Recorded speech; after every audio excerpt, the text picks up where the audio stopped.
In total, we were estimating that the industry was going to lose around $29.3 billion in 2020. But unfortunately, because of impact of coronavirus, we are now anticipating that by the end of the year, we are going to see the entire industry grow at a negative 0.6%. And each of the regions will be impacted, but the gravity of impact will differ from one region to the other. But this is what we think was the situation as of 2 weeks ago. As we speak today, IATA is organizing a workshop in Singapore, a global workshop on harnessing a global approach to fighting the coronavirus epidemic. We hope the outcome of this workshop will help us find a global solution and a global approach to how we deal with coronavirus and other similar incidents going forward. We know for airlines in particular might be the fact that oil prices will drop. And oil prices are forecast to drop by about $6 in our February forecast.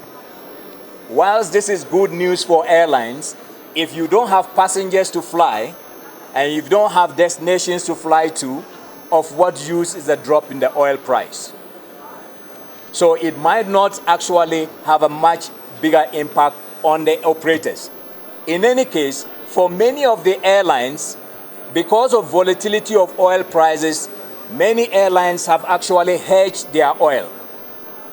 And so this drop in oil price might not have an immediate impact on their operations. The impact would actually be felt much later after they have revised their hedge policies.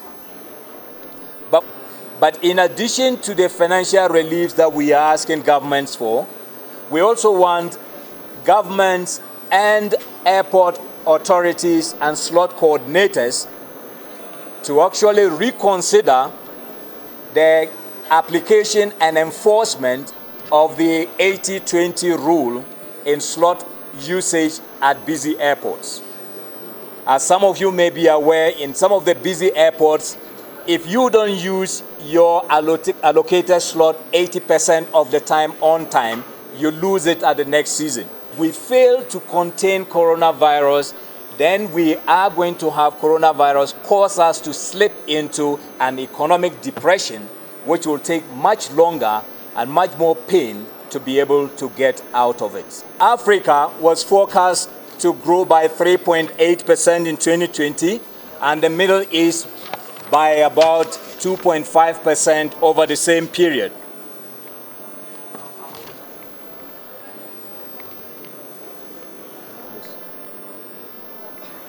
Okay. Now, but we also realized that whilst traffic was going to grow for African airlines, in terms of profitability, the region's airlines were not likely to make profits again in 2020, as in the previous years. In terms of net profits, both the Africa and Middle East carriers were going to struggle. The best profits for 2020 were forecast in December to be coming from North America and Europe.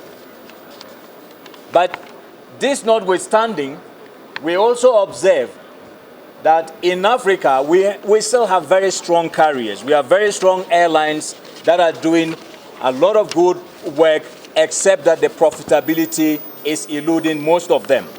And we needed to work hard at ensuring that profitability restores to the region operators.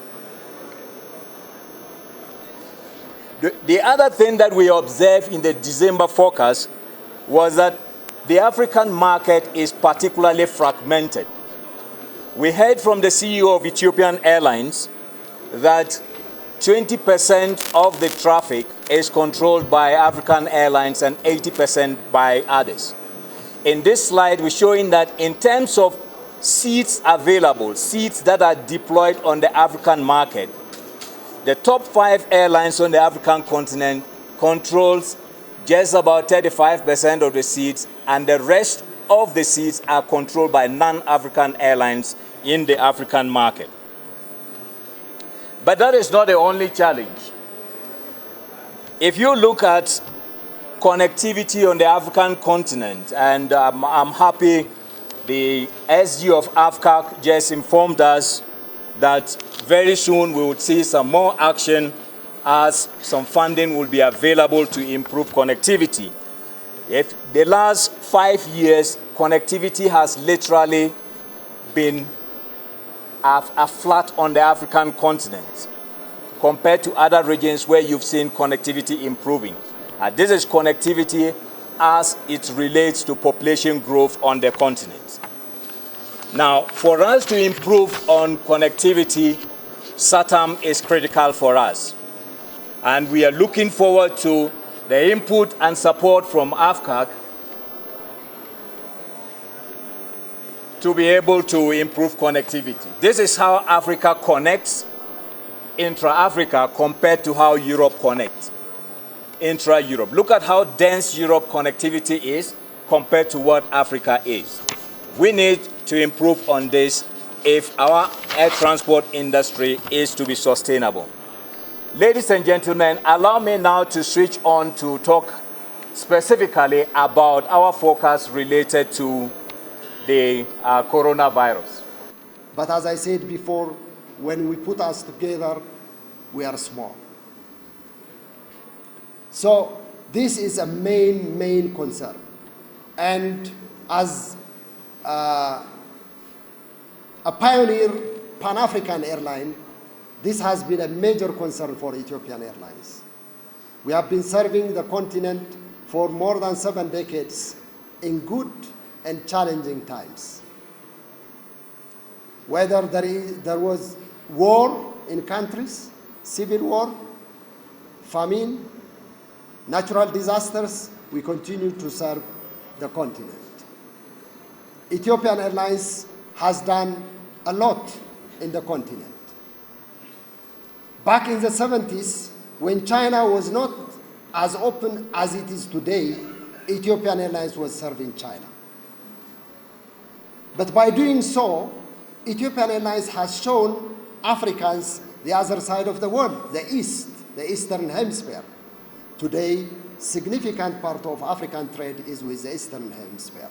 Of course, Europe, for traditional and historical reasons, is still the largest trading partner as a continent. But as a country, China is the largest trading partner with the continent.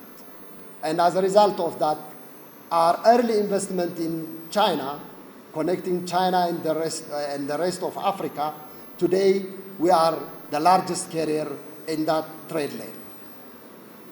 Unfortunately, as Alan mentioned a few minutes ago, the coronavirus is a huge challenge for the industry. The industry right now, since a month, and particularly the last couple of weeks, is in a free fall in terms of declining demand. We have seen minus 20% decline in demand. It's a big shock. But aviation is used to this kind of shock. Disease, natural disasters, wars, sudden spike in oil price, we are used to it. We have the experience, the capability, and the skill to come out of this problem. So, for us, this is a temporary problem. And we still remain focused on the strategic orientation of our development.